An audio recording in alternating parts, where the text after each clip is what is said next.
Hello everyone, this is Hakaym and welcome back to some more World of Warships, and today we are saying goodbye to the Tier 8 Russian destroyer, the Tashkent, or sometimes nicknamed the Trash Can, and I honestly kind of disagree with it.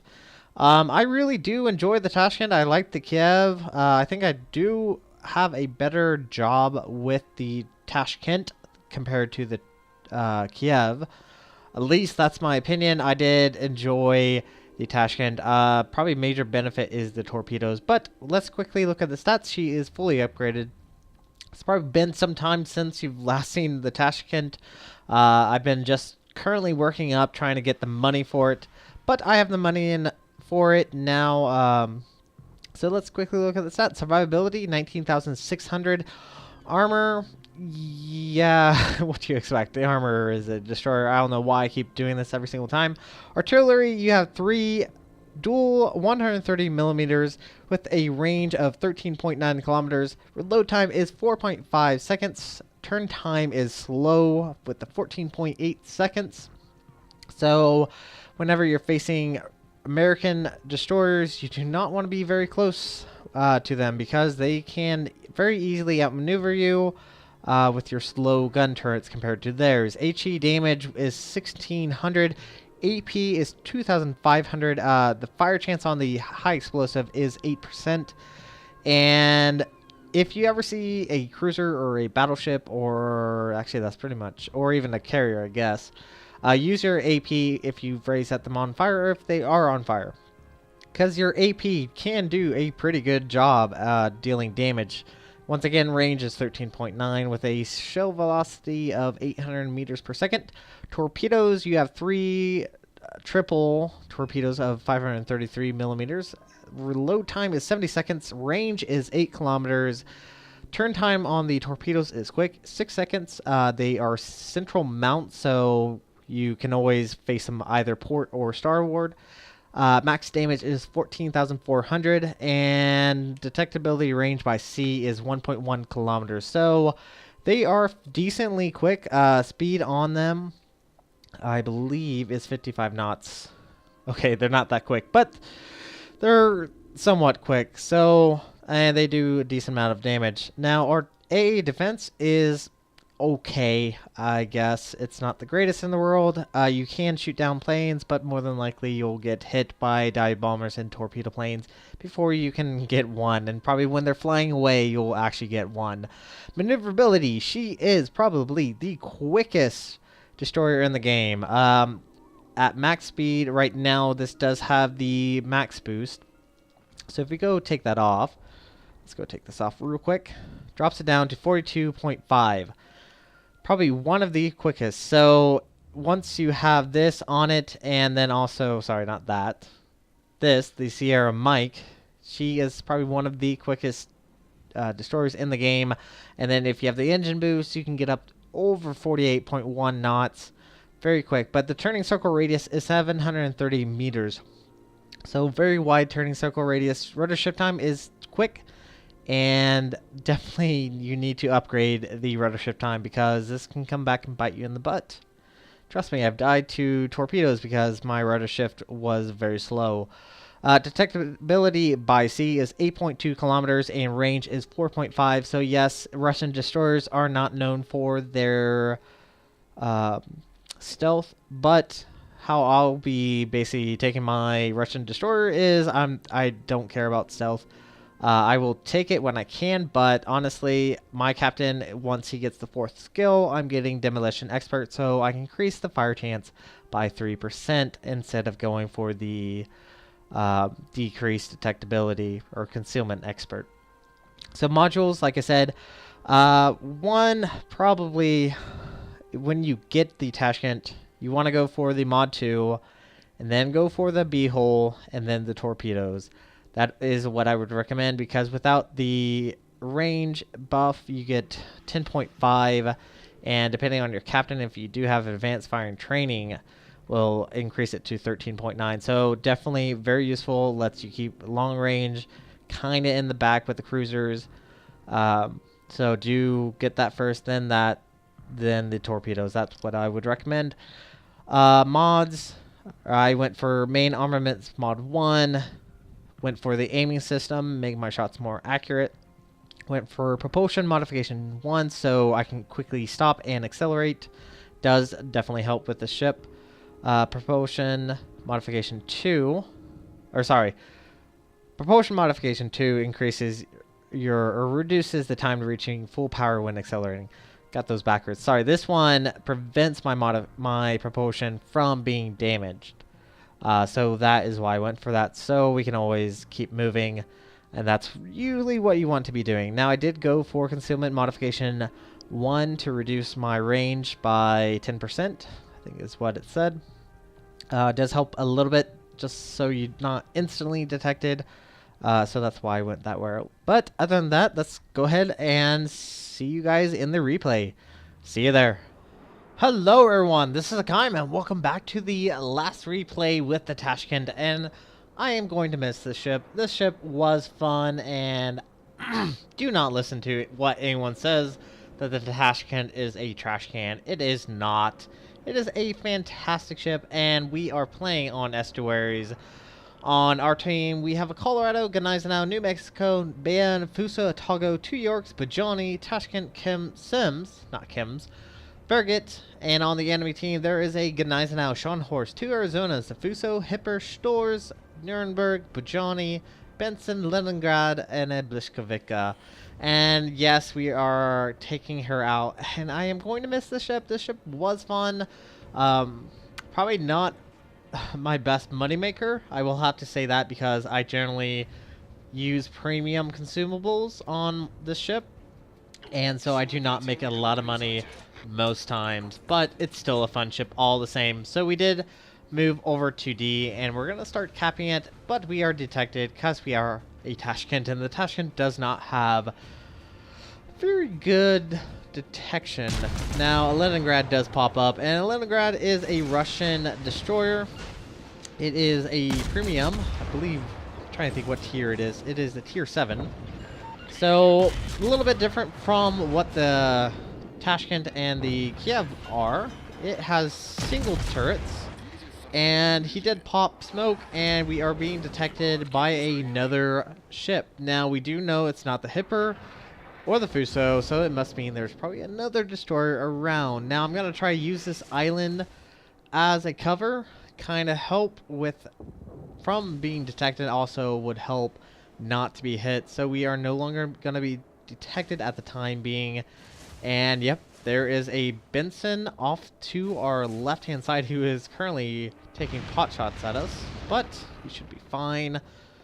I'm going to go ahead and pop smoke, but unfortunately we were the ones actually spotting the Benson, so probably not the best situation to pop smoke.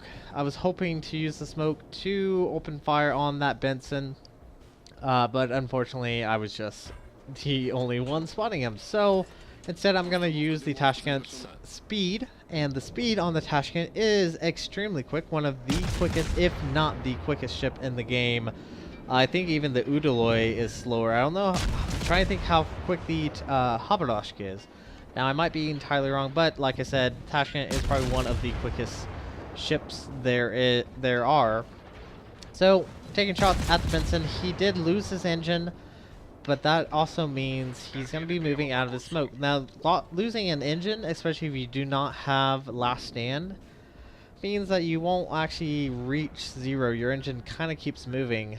It takes a while for it to actually blow up. So, we're going to open up on this Benson that actually went outside his own smoke, because he did pop his smoke for that protection, and this Benson is just going to get rained on by our shells, and there's not really much you can do. He even has a friendly cruiser bombarding him. Or sorry, not friendly. Our friendly cruiser, the York, is actually hitting him. And the Benson smoke is actually preventing any detection from the enemy Benson. And that was a weird thing to say, but essentially we're not being detected because of the Benson smoke. And the York does spot him, so we took him out. That is our first kill of the game. Very nice. There is the Leningrad and the Admiral Hipper way out east, currently fighting with, I believe, a Gneisenau. Yep, there is the friendly Gneisenau. Now, the Gneisenau, depending on what route he went, if he did for secondaries, he's going to have fairly decent secondaries on his ship, and he also has torpedoes, so... Oh, there is the Nürnberg. Actually, the Admiral Hipper ran away. Did not realize that. There is the Nürnberg. Nürnberg does have torpedoes, and the Leningrad has decent range torpedoes, so... There's that, but the Gneisenau... Actually, not the Gneisenau. Wow! The Björn, all the way back, actually took out the enemy Nürnberg. Now, you might be wondering why I'm actually being surprised. I haven't watched this in some time. I do now vaguely remember it, so we're both watching this for the first time. Now, the Leningrad is going to try to get away, but he has a probably fairly annoyed Gneisenau right behind him, and... There is a quick little Tashkent that's going to be helping take this Leningrad out. We're going to get rid of him as quickly as possible. The Leningrad can be a fairly annoying ship and fairly lethal if you do allow it the opportunity. Now, we do catch a fire and we do knock out his engine, but he probably has damage control if he has not already used it. Let's see. Is he going to pop around behind this island? Actually, it looks like he is still on fire. We are giving fire damage to that Leningrad, but I think he's going to go out fairly quickly. I don't think we're going to get the opportunity to kill him. Nope. Unfortunately, he does go down due to the friendly Fuso. Once again, it's the battleships in the back that seem to be taking the kills. Now, the Hipper is in range to hit us, and this is not particularly good. And we do have a battleship just right in front of us. We do have to be careful. And I'm going to try to use this island to at least maybe block some shots. Ooh, oh, actually, it looks like he hit us. And there's an enemy Fuso. Let's open up fire on him. And... Wait. Something's a little weird with this Fuso. Looks like his guns are pointing forward. I think he's AFK.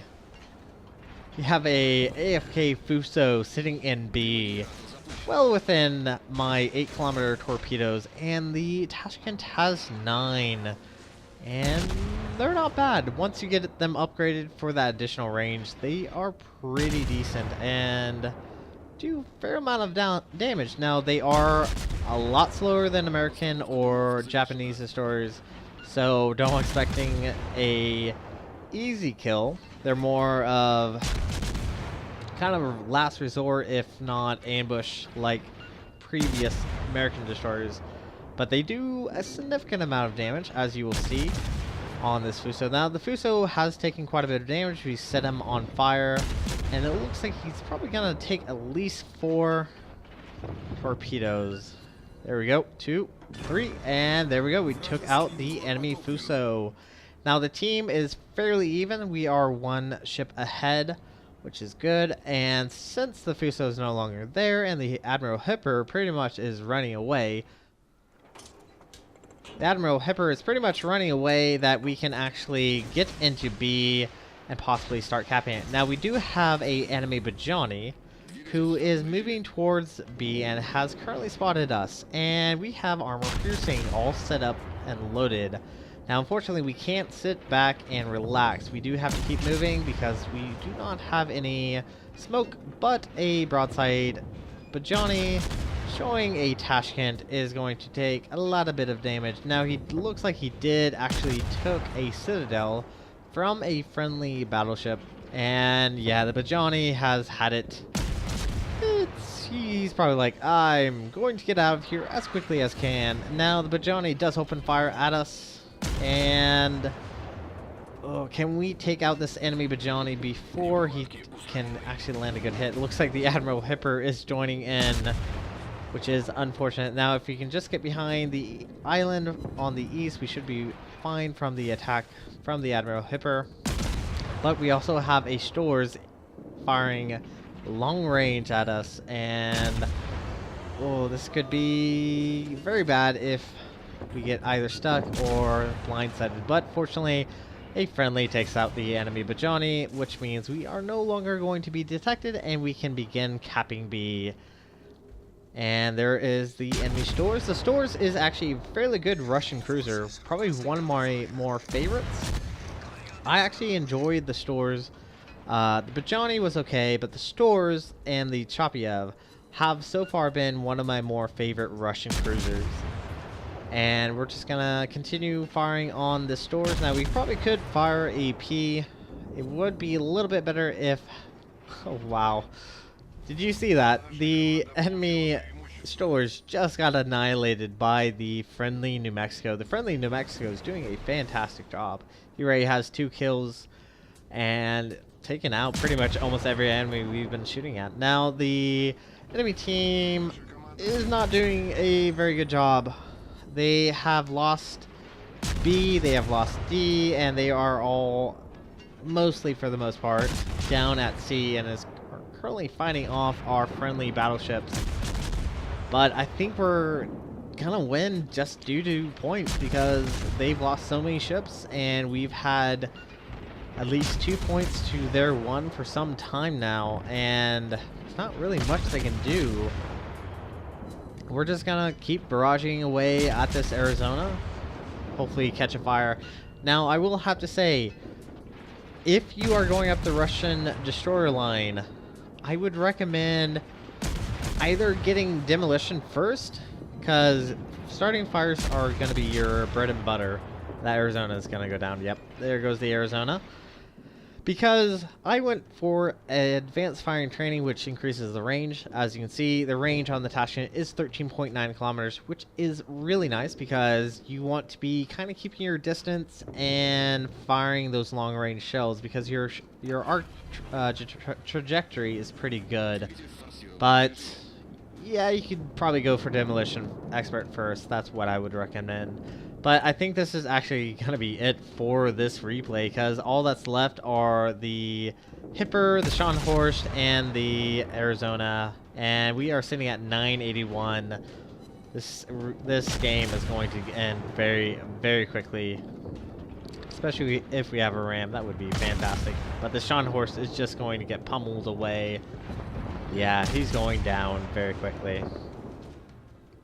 Alrighty, so we earned a victory, and we earned 269,510 silver, 5,638 XP, did around 68,339 damage. Now, like I said, if you went for demolition expert, you could probably do a little bit more damage, more likely to actually catch fires, because the chance of fire on the Tashkent is quite low, and that's due to nerfing of the Russian destroyers, because Russian destroyers used to have really good HE, and since they have high reload on their guns, were very potent. So we were first on the XP. We earned 1,833 base XP and did a whopping 30,000 to the enemy foo. So that was probably our biggest damage dealing. That's where we got most of our damage.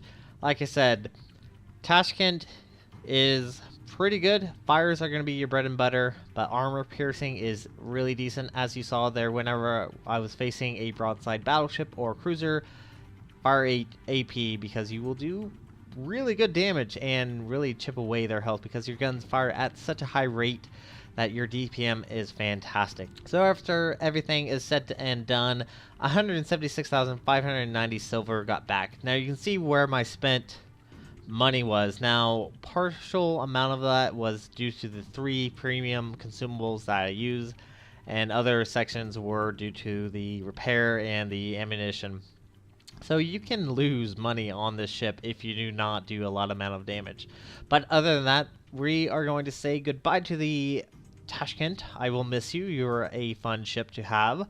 We are going to say hello to the Udaloy. So one little side note before we end this episode off, I am going to make a challenge to everyone and possibly do a giveaway.